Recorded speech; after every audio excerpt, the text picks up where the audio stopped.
Oh, yeah. Week 14.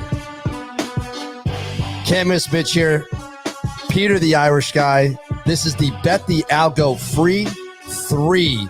And my, oh my, absolutely gutted last week, Pete.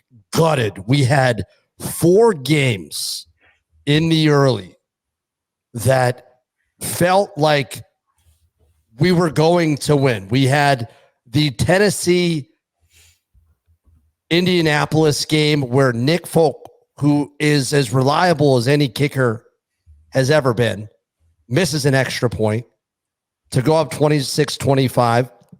That game got away from us. And by the way, just that game alone, we're sitting at 7-6 with a winning record. Yeah. That's just one of the games. Okay. We had the New Orleans-Detroit game. Yeah, we missed that by a point. And it felt like had Carbon in there, perhaps. But Winston stinks. Yeah, the other game I think that I thought was a lock, especially after that 4th and 2 down near the goal line, was Denver. Oh my goodness! And we were all over Denver.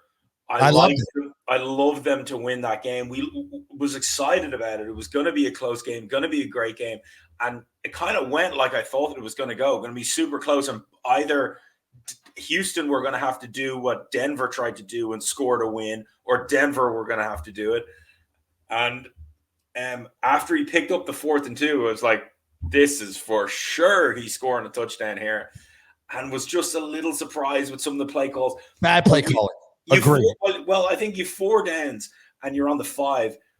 At least one of those on the ball. You expect to hit someone in the flat quickly and give them the chance to just, like, you don't even have to make a guy miss. You kind of make a miss and you get in the corner. So the Denver game hurt. That Indy game definitely hurt. How about New England? Couldn't even attempt. They didn't even attempt a field goal. Yeah, New England were attempt a field goal, just an attempt. Because I thought we had that game won. So I honestly thought. By the way, it was last week was the first week ever I agreed with the Algo, or my picks were in line with the Algo. I should say. I honestly thought we were going to go 10-3. Yeah, I thought we were going to go 10-3. That's what it looked like, and it's amazing. You know, that witching hour on red zone and things look like they're going your way and then they fall the opposite way. But to have all 4 of those games fall the wrong way was, unlucky, unfortunate the way that happens. And sometimes that happens. And instead of 10-3, we're sitting at 6-7. But hey, here's the good news. 79 games remaining in the regular season. 79 football games to win money on. So still 5 weeks to go, 15, 16, 16, 16, 16, or 2 15s and 3 16s left. So a lot of football to go. Yeah, a lot of ways so we can win money, trust the data, and let's get it. Yeah, it was unfortunate for that to go all the ways that it possibly could have. Across those 4 games that we mentioned, 5.5 points total.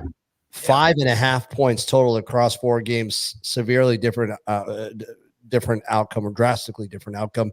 Well, let's get into it.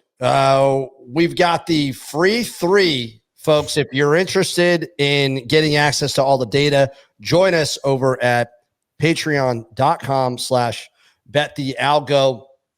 And Pete, by the way, I just want to say this one thing before we get into it, because I'm going to cover here. We're going to talk about these 3 games: Indianapolis at Cincinnati, Carolina at New Orleans, Detroit at Chicago. And by the way, we didn't mention this. I want to own it. I managed to go 0-5 last week in the Circa. That's an amazing thing to do. I felt like last year there were a couple of times where there was big weekends from the Algo, and somehow you avoided picking the 5 winners, right? When there was plenty of opportunities to go 0-5 when the Algo went 6-7 is. I managed to pick 5 of the 7 losers. I mean, that's actually hard to do. Very impossible to do. So, Very. Yeah, pretty amazing. I stuck behind some of those free 3 picks. So yeah, just bad picking on my part. I've got it's my fault, and I'm sorry. I am terribly sorry to the folks out there that tail that. We're not trying to do that. That's just bad. That's bad reading. I honestly I don't know what to say. I don't know what to say. I know what to say. Let's pick great games this weekend. Well, I just want to say this, though. We're going to talk about this Indianapolis at Cincinnati game. Browning may save my parlay. I'm feeling, you're feeling Tom Brady vibes. Yeah. So amazing. We'll get into that when we talk about the game. Let's talk about the game. This line is Cincinnati at home getting a point right now. Indianapolis coming off a really stunning victory in OT on the road at Tennessee. You think this is the right line? Indianapolis really is pretty damn good, sneaky good. Yeah, it's a very difficult line for Vegas to set after what Browning did last week because we have a 1-game sample size essentially. But I said this to you. I don't think you can underestimate. I know it's only 1 week and we like to not overreact or underreact, but I think you can't really underestimate the gravity of that win for Cincinnati just because it was on the road against a team that was 8-3 in prime time in a game that they probably shouldn't win or no one thinks they're going to win. And I think the bigger piece is the defense. A lot of the defensive side, like defense, you have to buy in, right? Because it's all effort and your team has to be good in order for your defense to really want to be good.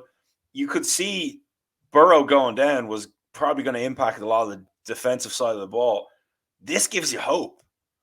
Browning gives you hope. His performance was nothing short of spectacular. And it's funny, Mitch, it made me think of Florida State, poor old Florida State. You never know what the backup's potential is really because you don't get to see them under the lights. You never know when the next Tom Brady is walking through. You never know when the next Mahomes is going to get his chance or the next Brock Purdy is going to get his chance or, a guy that just elevates his game and loves that spotlight. So Browning's a perfect example of it. Very difficult line for Vegas to set. The Colts look pretty good. They can win a bunch of games. They've got a good roster. I'm going to go with Cincinnati, though, here and ride this Browning wave, more so because I want you to win. I want the Bengals to get to the postseason and be really cheering. Shock the nation. Yeah, shock the nation. Shock the nation. Michigan. Here's a call. Joe Burrow doesn't play again for the Cincinnati Bengals after Browning wins the Super Bowl. I mean, kind of a similar, traditional good American name, Browning, Brady. I mean, it just feels like, kind of just a Joe average. And let's see. I mean, I think you're right. This team could rally around, and that Michigan national championship feels really good in that parlay. The Bengals, I do have some hope. Keep this in mind, by the way, as we talk about this game, the Colts have been a covering machine. They are 7-3 against the spread their last 10, 4-1 on the road against the spread. Bengals, it's time to step up. And I think when you look at some of the weaknesses the Colts have, this is a big weakness. They rank 32nd in the league in opponent yards per play.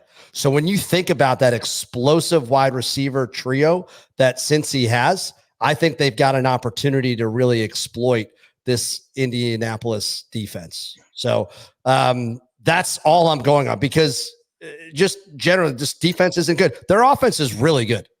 Their offense is surprisingly good statistically, but when I look at how bad that defense is and that spark that Jake with a big win on the road, I'm going to go with the Bengals. The algo has Cincinnati winning 23.18 to 21.27. You're getting almost 3 points of value on Cincy. So I don't know where that line's going to end up, but I'm also seeing some books at 1.5. So, Pete, next game, Carolina at New Orleans. New Orleans is laying 5 points here. They were so close. Winston just, I don't know.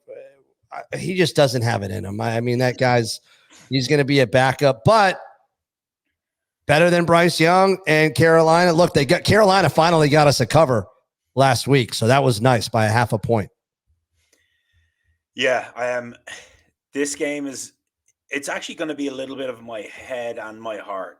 I don't think New Orleans, as far as I'm aware, I'm pretty certain they're abysmal against the spread this year. Dude, they're 0-5 at home. Yeah, I think overall they're like 2-10 or 3-9. I'm sorry. Yeah, 2-9-1. Yeah, so they can't cover diddly squat. So it's a little bit of that. Carolina can't either, by the way. They're 2-8-2. So both teams just 2 wins against the spread. 2 stinkers. And I think this is where my heart comes in. I really want Carolina to get another win, to give New England the opportunity to get that first pick. It'll be huge. I think Carolina, if they're going to win a game, this could be one that they squeak out or have a chance. Listen, they played Tampa Bay well on the road last week, lost a close game by 3 points. New Orleans could be in a bit of a tailspin, losing at home to Detroit.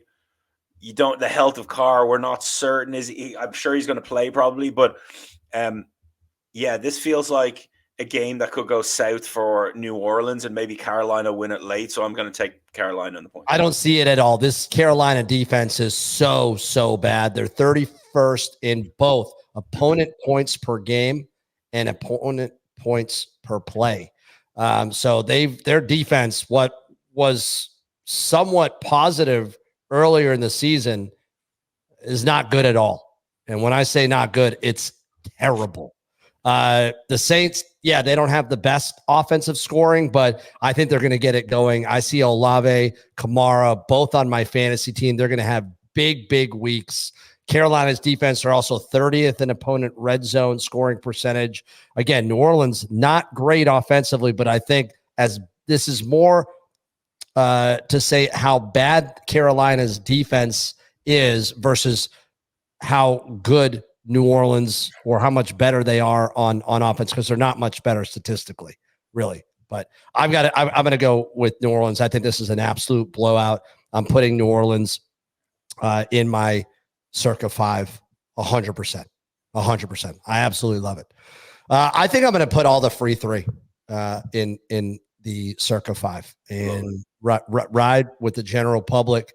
So Algo has New Orleans winning 22.38 to 15.20 with 5 points on the spread. You're getting just over 2 points of value on the Saints. That's good enough for me. I could see them being up 2 touchdowns and then Carolina maybe backdooring, getting a touchdown. It's probably a 7 to 10 point game. So I feel great about that.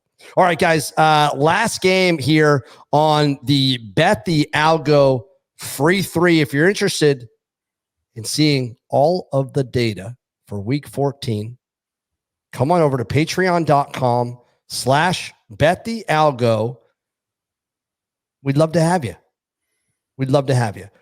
Detroit goes on the road against the Chicago Bears. This line, when I saw it, I go, is that right? The Bears just a 3-point home dog. Pete, doesn't this feel like it should be a little bit more with how elite Detroit is? I just don't understand it. Yeah, I kind of had that thought when I first saw it. Then I start to think about, though, the Bears having their bye week last week. We've talked about this before. Like the late in the season bye week is always good. You just have more guys hurt. You get more guys some time to get healthy again. The Bears at home feel like they're a better side and they have a decent chance to cover. Maybe 5.5 feels like a better line. But I think this Bears team is good enough to cover. I could see a sneaky win. Detroit is getting into that end of the season now where it's really is crunch playoff time.